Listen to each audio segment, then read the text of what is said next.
Hello and welcome to Uncorking a Story. I'm your host, Mike Carlin. Today, I'm very excited to introduce you to Aileen Weintraub. She's an award-winning author, journalist, and editor whose latest book, Knocked Down, a high-risk memoir, is about a Brooklyn girl who moves to the country, gets married, and finds herself living in a rickety farmhouse, knocked up, and faced with the prospect of 5 months of bed rest. Here to talk about that and so much more is Aileen Weintraub. Welcome to the program, Aileen. Thank you so much for having me today. I'm so happy to be here to discuss my book, Knocked Down. It just released this week, and it's been a whirlwind, and it's been so exciting. And so I'm thrilled to be here today. I'm sure, and I imagine kind of launching a book during a pandemic is kind of different than launching it during other times. I mean, I know that we're kind of in a different phase now, but I imagine you're doing a lot of virtual events. Yes, so I'm doing a mixture of both, which is amazing. I'm so happy that I get to do in-person events. I have my big event on Saturday at my local indie Rough Draft Bar and Books in Kingston, New York. I always give them a shout out. They've been super supportive. They've been championing my career and my other books, and I'm doing virtual events as well. And so it's actually a nice mix. Yeah, very cool. Well, I have to ask that my first question is always, where does your story as a writer begin? So, Aileen, where do you want to pick that up? So my story as a writer begins when I was 9 years old at the Kings Highway Library in Brooklyn, where I grew up. And my mother used to drop me off, probably to get an hour to herself. And she'd leave me at the RIF program, the Reading is Fundamental program. And there was this librarian, and she was absolutely beautiful in my eyes. She had long black hair. It was the 70s or early 80s, those A-line dresses, super tall, big round black glasses. And I can picture her so vividly, but I can't for the life of me remember her name. And this has been haunting me for a long time because I'm like, well, she had such a big impact on my career at such a young age. And I just can't remember who she is, what her name is. And she taught me a love of reading, and she loved Madeline, which was also my favorite book. And she would guide me through the stacks, and we would pick out books together. And she really cultivated that love of reading. I read Madeline to my son. So we have 3 kids. We have triplets. And I read Madeline to my son almost every night. He loved Madeline. It's a great book. I can really relate to her. She thinks outside the box. She walks her own path, and I love that about her. And I think it's a really good lesson for young girls. Yeah, I love how you called out your librarian in your response, because I remember my school librarian. I actually do remember her name. Her name is Arlene Smith. And when my kids were, school age, they went to the same school I went to. And I walked in, we were doing the tour. And I walked in, and they found that they had named the library in the school. The school still had a library, which was fascinating to me. But they named the library because most schools have media rooms now. They don't call them libraries. But this is an old-fashioned library. And I tell you, the books were the same books that were there when I was a kid. But they named the library after it. It's the Arlene Smith Library now. And I got like a lump in my throat because I remember this woman, and I was a reader as a kid. And it was like a really emotional experience for me. It's amazing the impact that educators can have on children, and the children don't realize it at the time. And so I have this great little story. When I was in high school, I wasn't the most academic student. And I had this English teacher who was teaching the Grapes of Wrath.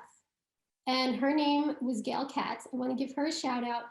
And all of a sudden, I started paying attention in class. And we unpacked the Grapes of Wrath together as a class, and she had such an impact on my life.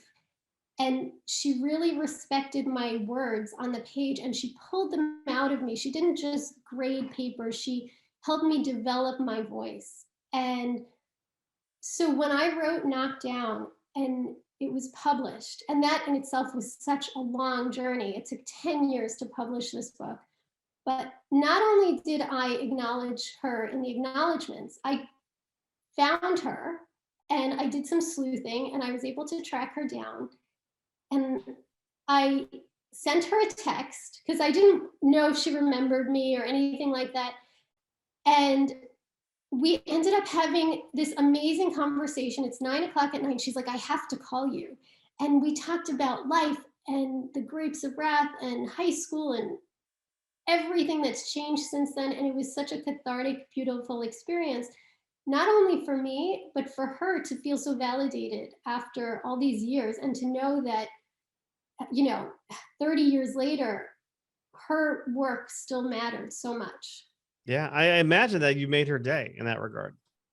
Yeah, it was so beautiful, and we really reconnected, and I owe her so much because she took a chance on a kid who just wasn't interested in school, was more interested in hanging out with friends, and was saw something in me that others at the time didn't see.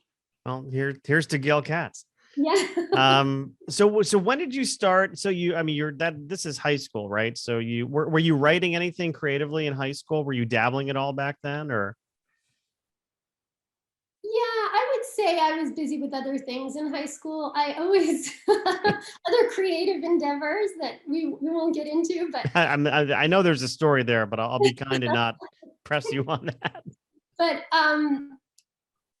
I think that I had always known I wanted to be a writer. So I was always writing short stories. And when I went to college, I majored in English and journalism. And right out of college, I was so lucky because I knew what I wanted to do. And so I did an internship at a magazine, and then I ended up on Wall Street actually.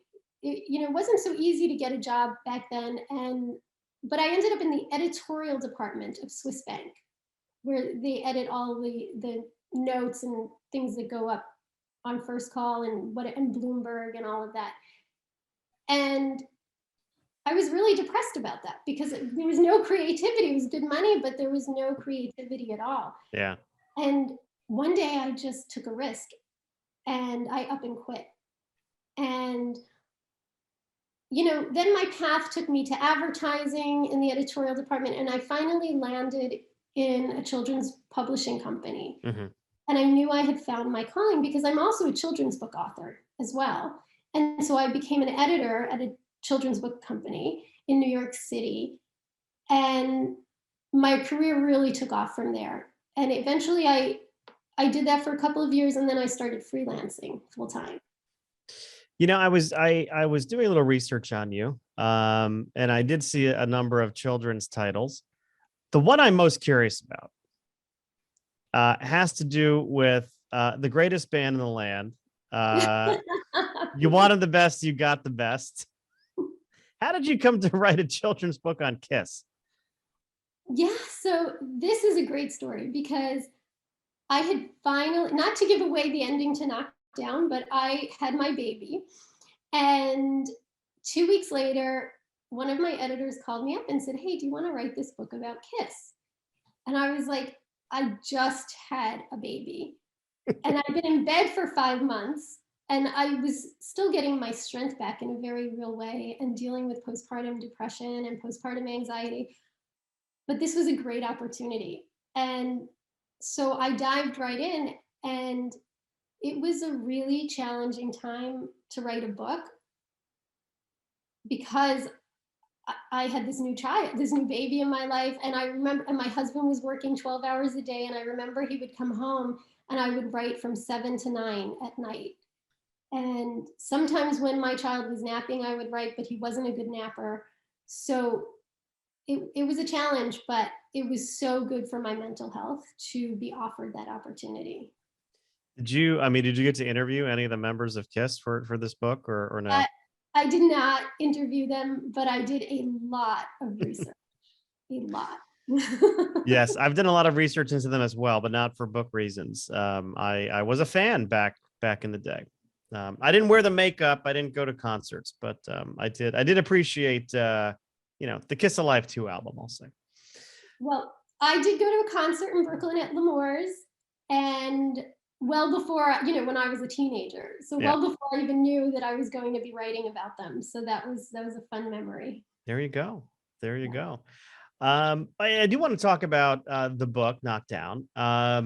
Just tell me more about kind of what spurred you to kind of take this experience you had and kind of turn it into a memoir, and sort of it sounds like it was a 10-year path to publishing. I'm curious to know about that too. So this book started out actually on bed rest. While I was on bed rest, I was writing journals every day, but they were only like 2 or 3 lines because that's all I was capable of.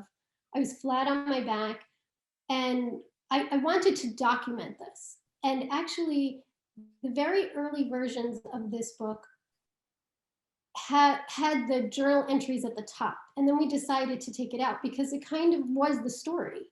So that's how that started. And the reason I wanted to write this was not only to process my own trauma and grief around what happened, but to give light and space to the story so others can feel safe and comfortable addressing their own trauma and what's happened to them. Because I think so often we push that down and we don't allow ourselves to fully understand what we've gone through, and that holds us back.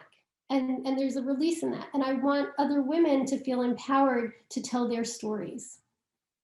Well, there's certainly something to writing that requires vulnerability and kind of opening yourself up to tell the story, but to tell the authentic story. And there's certainly a risk associated with that, but sounds like that was on your mind as well as you were kind of going through this. Yeah, there are risks in telling your story, especially when you're discussing intimate details about your family, as is the case with memoir. And I was so lucky to just have a very supportive network of people cheering me on. My mother read the book early on. My husband read the book, and they were okay with it. So that was the biggest risk for me, is what is my family going to think about Yeah. this? I just want to share with you one of the reasons why I was so excited to talk to you was, I alluded that I'm the father of triplets. They were born at 31 weeks. And for, I don't know, a few months prior to that, my wife was on bed rest. Started off at home on a tributaline pump. I don't know if that's a term that you're familiar with, good old tributaline. But then it didn't, that stopped working, and her, premature contractions, were more frequent, and she was put in the hospital on bed rest, very strict bed rest, couldn't get up at all for any reason, and wound up on magnesium, which was not a pleasant experience for her. I mean, how, was your bed rest that severe as well in terms of not being able to move at all? So I was very lucky in that I didn't have to go to the hospital. And I have since talked to so many women who have reached out to me to tell me about their experiences, which was really the purpose of my book. It was to start a conversation about bed rest, because I think it's something like 700,000 women a year are put on bed rest. And it's not something we talk about enough. And there's hardly any research around it. And as a matter of fact, there's this section in my book where I talk about how before I got into bed, I started Googling, right? Like any good journalist would. And it was very paltry what I found, and disappointing. And so I started Googling stupid scientific studies just to see where we're spending our money instead. And one of the studies that they did was, is Spider-Man real? So we're spending money on that, but we can't spend money on women's healthcare. And so that's a big problem. But to answer your question, I had to stay in bed flat on my back or on my side. They wanted me on my side or with my hips up.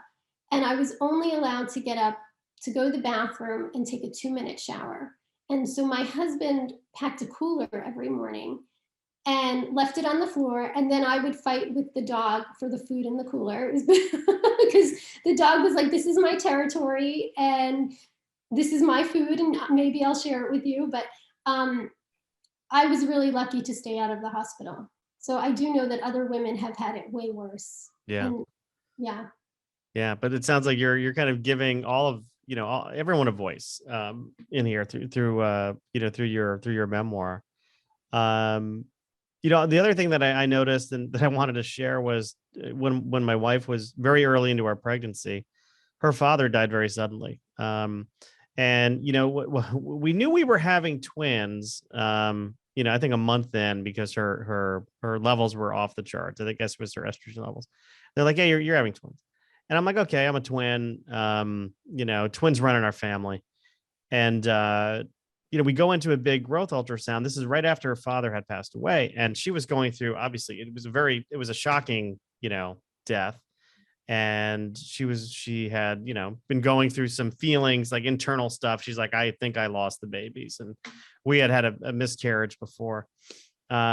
So we go into this big growth ultrasound, and they find baby A, and they're doing all their little measurements, and they're saying baby A looks good. And then they find baby B, and they say, oh, baby B, oh, there's, you can see the heart, everything looks good, they're doing all the measurements. And then my wife's about to pull up her pants and get on with the day, and they're like, wait a minute. And we're like, what do you mean, wait a minute? Because we thought we were going in hearing bad news. We're now hearing good news. Both kids are fine. They said, you know what, we just found, we don't know how we missed this, 3 other ultrasounds, but we just found baby C. Your pregnancy is now high risk, and you've got to wait to talk to the doctor. This changes everything. Like, oh boy. So that was the day that things changed for us. But she had been going through this, this mourning of her father's passing. It was sudden. So it sounds like did your father pass away during the time you were pregnant, or was it right before? Or?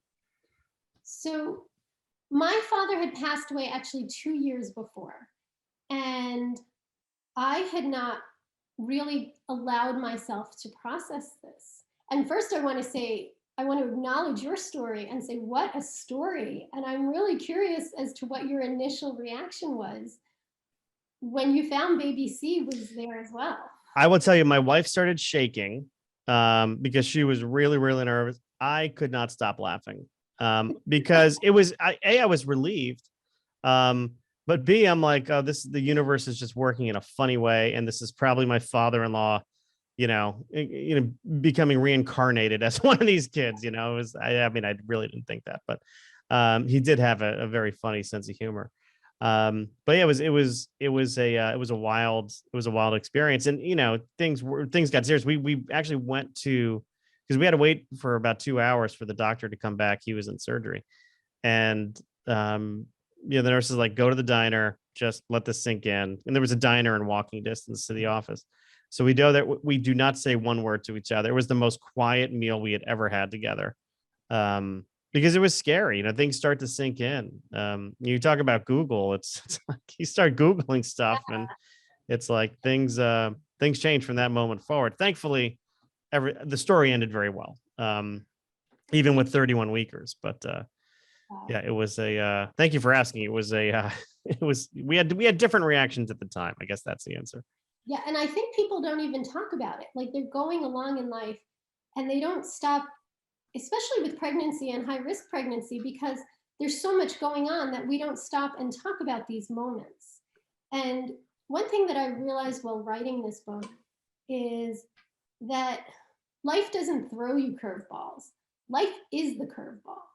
And nothing happens in a linear fashion. So you don't get pregnant, have a high risk pregnancy, and then have something else bad happen, and then something else good happen. These things all happen together.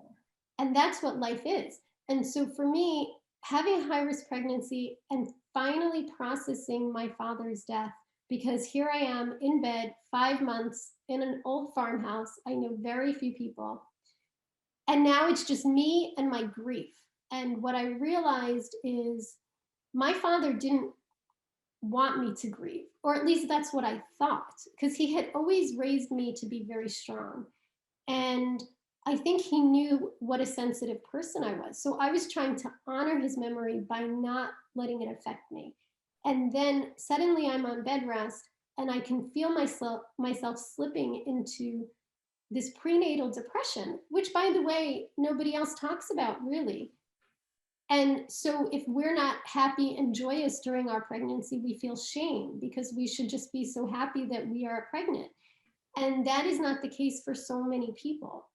And so it's really important to shed light on this. And what I realized while I'm dealing with this depression is that my father was dealing with depression, and it's not something I ever understood. And being able to unpack that while on bed rest really helped me come to terms with who he was as a man. Interesting. Interesting. Yeah. I mean, you certainly have more time than you've ever had to just think about anything really. My wife is an extremely active person, and by that I mean she runs every single day. She does not sit still. She was never anybody to just like sit down in the middle of the day and even take 5 or 10 minutes just to relax. She's always doing something. So when her curveball came, um, it was very difficult psychologically. And I think, I don't want to speak for her. I actually told her, I'm like, her name's Nicole. I said, Nicole, you should be doing this interview tomorrow. I have no place doing this interview. But she's a tad more introverted. Um, but I mean, I saw her kind of go into a bit of a depression herself, because she is very active, and then she can't be. But I think I couldn't help but think that there was a part of her that thought, is she getting lost in this pregnancy? Because you see pregnancies depicted, particularly in pop culture, and it's a happy time for everybody, and it's a time of excitement, and you're getting ready, you're getting the nursery together, and you're doing all this stuff. I'm thinking about the scene from She's Having a Baby with Kevin Bacon, and they're like painting something, and they wind up giggling on the floor. And when your reality is that you're kind of locked down, chained to a bed. It's I don't know. I kind of felt that maybe she was feeling a little bit lost and not joyous during this period of time when you're told, hey, this is a joyful period. Did you feel that at all in terms of kind of losing your own identity, or not having the joy that you're supposed to be having? Oh, absolutely. And that's something that I'm really honest about in Knockdown. And I really think that healthcare professionals don't address the mental health issues of women who are pregnant as much as they should. And especially, I mean, when you've had your baby, you go in for your appointment and they give you a piece of paper and you're supposed to check off a list. And like, who can even look at this list? Like, I'm like, you're just trying to get out of there so you can get on with your day. Nobody's really asking how you're feeling. Everyone's asking about the baby. And you absolutely lose yourself. And I felt so much shame and so much guilt. And I write extensively about this, not only in Knockdown, but as a journalist, because I feel like women carry this around with them and they're not seen and heard by their healthcare professionals. And I really want, my goal would be for women to begin speaking up and advocating and saying, hey, my feelings here are important. I have a say in this. This is my body. I'm losing my autonomy. And I also think that we really have to take a good look at bed rest, because you'll see, without giving too much away, that there's a point in my book where one of the doctors was very flippantly like, oh, I didn't really think you needed to be on bed rest. And I was like, it was like everything came to a screeching halt. Like, what you took away my career, my finances suffered, my relationships suffered, my house is literally collapsing. And you didn't think I had to do this. And it was such a flip statement. I was in shock. I think there's like, I literally like slapped my own face to when I hear that news. And I was like, what do you even mean? And now we're starting to see a few studies come out that say bed rest is not always necessary. And of course, obviously, sometimes it is very necessary. But I think that healthcare professionals need to look at the big picture, not worry about this litigious society we live in, and do what's right for their patients. Yeah. Yeah, they certainly don't teach empathy in med school. That's not a course that's a requirement, or a characteristic that's a requirement to be a physician. Absolutely. Um, so just a few more things to unpack there, just about your life, because your entire environment here has been changed, right? You are You're a city girl now living in the country. You are how long were you married before you were pregnant? Oh, like 10 minutes. Okay. No, So it was very quick. It was within a few months. And that was part of the plan. I came from, this is a comedic memoir too. It's not all very serious. And that's because I think that you can find humor and joy in serious situations. And I want my audience to be able to relate on a level where they feel like we're getting to know each other. We're sitting on the back porch, having wine together. And so there are certain scenes around how I got pregnant and how quickly that happened. And I had come from a very conservative Jewish community, and I married someone outside my religion. And I was born and raised to be a mother. And that was my goal. And I was like, okay, check, we got married. Now let's do this. This is the next item on the list. wow. So you have a lot to adjust to here. I mean, it's not just, again, it's not just being pregnant. It's being a new, you're in a new marriage. You're in a house that sounds like it's falling apart. You've left your environment of the city for the country. Your career has been impacted, yet you still find humor. A way to inject humor into this. I guess I'm curious as to why was that so important for you to make sure the humor was included as kind of part of the story. So I really wanted to write in my own voice with my own personality. And I was raised to see humor in a lot of difficult situations. This is how we roll. We're tough love family. We say it like it is. Sometimes it's funny. And there is humor in difficult situations. There is a scene in the book. It's probably the worst day of my life. My father has died. We're burying him. We're in the cemetery. It's pouring rain. And Jewish people symbolically bury their own dead. So we each take a shovel and throw a pile of dirt on the grave. But what we were doing is actually burying my father. Like we all just kept taking turns. Like we were going to do the job ourselves. And all of a sudden, my mother screams out, "I've lost my keys." And everybody freezes. And there's 100 people at this funeral. And it is pouring. And I look at my shirt and it's covered in mud. And I'm like, are we going to start digging dad up to look for mom's keys now? And in the moment, it wasn't that funny, but thinking about it, it's absolutely hysterical. And it did give a sense of levity to a very difficult moment in our lives. Yeah, in that regard, humor does have the capability to be healing. I always say laughter is medicine and funny is money, because I write a lot of humorous stuff.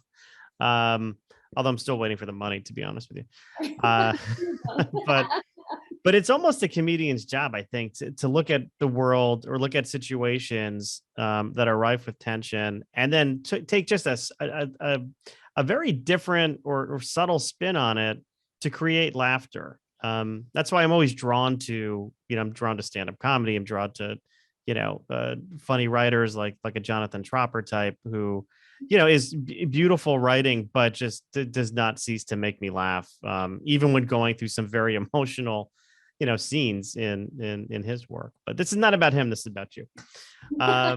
So you're in the middle of launch week. What reaction have you gotten to the book so far? It sounds like some people are coming out and telling you, their own personal stories about being on bed rest and sort of sharing, their experiences with you. What else has the reaction been? So far, it's been such a supportive, amazing reaction. I'm so excited about the sales numbers. I just heard some preliminary sales numbers. They've been way better than I could have ever imagined. And there's a lot of buzz being created on Twitter and Instagram and Facebook. And I'm so excited about it. When I first started writing this book, it went through so many drafts and so many revisions and so many almosts. And I just couldn't give up on it. I just kept persevering. And I knew it was an important story. And so now to see that all coming to fruition in the emails and DMs and instant messages, and just hearing from women. I just late last night got an email from someone that I haven't met and said, I just read your book, which is great because it's only been out 2 days. So obviously they read it quickly, and was like, I went through the exact same thing and no one was listening to me. Thank you for writing this story. And to me, that is my biggest goal. I've completed this goal of putting my story out there and making women feel seen and heard. Well, I mean, regardless of the financial implications of having a book that's selling so well, just getting that email right from that person you haven't met, who's just so appreciative, showing her gratitude for your writing, that has to make the 10 years that it took to get this published worth it. Oh, absolutely. And you don't become a writer for the money. If you get a lot of money at some point, like some of the very big name authors do, that's fabulous. But that was not my intention with this book. I figured if I could get this story to a few hundred people, that would be amazing. And if I could just change a few lives. And in writing this book, I've also started writing a lot of companion pieces, and that has really resonated with people. I wrote a piece for the Washington Post during the pandemic about how bedrest was helping me get through the pandemic, because all of a sudden we were all locked in our houses with nowhere to go, Yeah. financially stressed, and so many people could relate to that. Yeah. Was it more gratifying writing this book or the book about Kiss? I'm going to have to say that I probably wouldn't have gotten to this place without all my other books. So it's a continuum. But this is my opus. This is what I've been working on. This is my story. It's very different. It's a personal story. And it's something I've always wanted to do. You know, one of the things I noticed when I was going through my extensive research on you was that, one of the people who wrote a blurb for you was Mandy Patinkin. And, I mean, obviously, I'm a big fan of his. But how did that come about? I'm just curious. I don't want to give too much personal information Yeah. away, but it's about networking and really just doing what you can to get the word out and making some good decisions, and really not being afraid to ask, because I feel like that's, for me, the blurbs were the scariest part of the book process of everything, because women especially hate to ask for favors. And I think that if we can step outside our comfort zone and send that email or network with the right people, we can get what we want and what we need and what will help us grow. Yeah, I love that. Don't be afraid to ask. I think so many of us have a hard time asking for help. But there's that vulnerability piece, like, again, rearing its head as for authors. It's not just about being vulnerable when you're writing. It's making yourself vulnerable, in and after the publication process, because you're putting your work, especially with memoir, you're putting your life on in print, ready for everyone to devour. Maybe that's not the right word, but so there is some vulnerability there as well. So I have a list of questions that I ask everybody, and I'm always trying to find some common themes with all these people who I have the honor and joy of interviewing. So I call these the hot seat questions. They're really not the hot seat, but I start off with an easy one, although sometimes I find authors have a hard time with this one. We'll see how you do. What was your favorite TV show when you were a kid? So that one is very easy for me. And I would have to say that it was Happy Days. Oh, Happy Days. Tell me why. Why Happy Days? So Happy Days was such a good show. First of all, I love the Fonz. Who didn't love the Fonz? Arthur Fonzarelli. as soon as I was old enough, I got my own leather jacket, my own motorcycle jacket, and I wore it for quite a few years. I think it's still upstairs in my closet. But I really loved the parents on that show and the family, and how even when there were difficulties, they were all really supportive. And it was a funny show, but it also addressed serious topics. And when I was on bed rest, I actually had a friend who brought me the entire series on VHS tapes. And nobody has VCRs anymore, but I did. And not only did I have a VCR, but I had one of those television sets from the 80s, because it came with the farmhouse, where the whole farmhouse was set in the 70s and nobody had done anything in years. And so it was one of those TVs with the VCR built into it. Do you remember Oh, those? absolutely. And so I would just spend hours watching Happy Days on bed rest. I loved Happy Days too, I have to say. And the Fonz, you invoked the name of Arthur Fonzarelli, played by the great Henry Winkler. Every time I see Henry Winkler in anything, I smile. I just love, I mean, I think he was in an Adam Sandler movie, The Waterboy, as the coach. And I was like, it made the movie for me. He was in Here Comes the Boom as, I think it's the gym teacher, maybe, or no, the music teacher, sorry.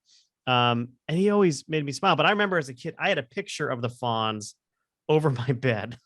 Can And you I do the think Fonz? Can you do I it?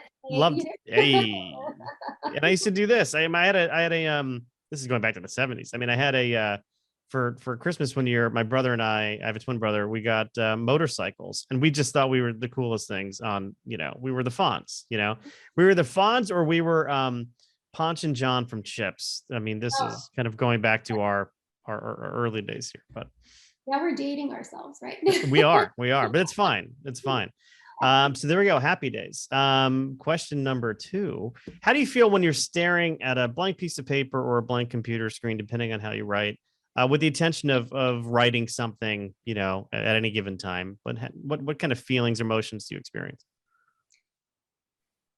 The utmost terrible fear you can imagine. And Interesting. I think that it's pretty common for writers to look at a blank page and wonder if they're ever going to write anything worthy again. Even when you've already, like, a lot of my writing starts in the shower, actually. And by the time, and then I have to rush down to my computer and get it down. But even the process of opening the computer, staring at this blank canvas, am I going to create something as good as I've already created? Am I going to be able to touch people with my words or make a difference? These are all things that are running through my head. And then I put those voices aside and I just start writing. And I think the important part of the process is getting it down on paper and then going back and refining and tightening it. And so just getting it out. And that's something I learned early on, is just get the words out and then you can fix everything. Right. So I was going to ask, how do you deal with that fear of anxiety? But it sounds like you just start writing and then it solves itself in some way. Oh yeah, and I'm an anxiety girl. Like, it's not just in writing.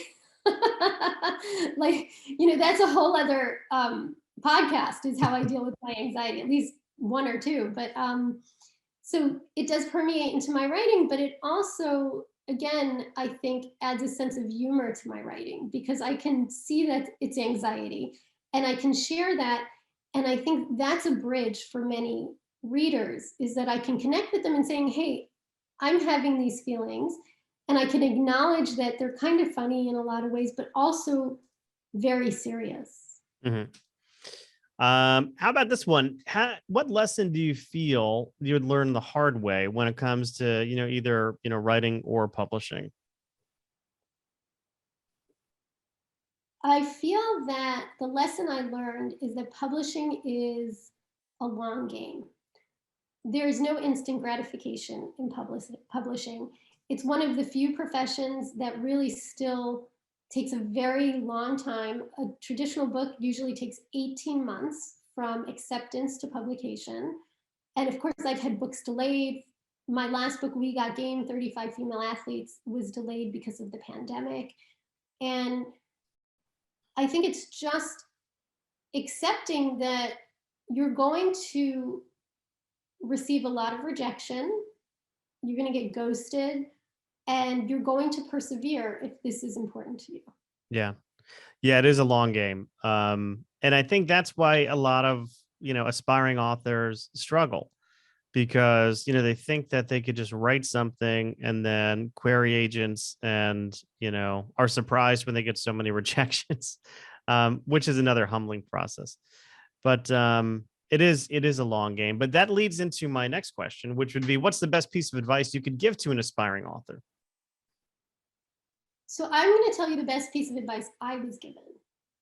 And when I started writing this book, there were many false starts. There was interest in it almost 10 years ago, maybe 9 years ago. And that didn't work out. And there were so many times I wanted to give up. And my best friend, who is a character in the book, his name is Watson in the book, and he said to me, he said, "You're a writer. Shut out the noise and write your story and worry about it later." And that's what I did. And I kept writing and writing.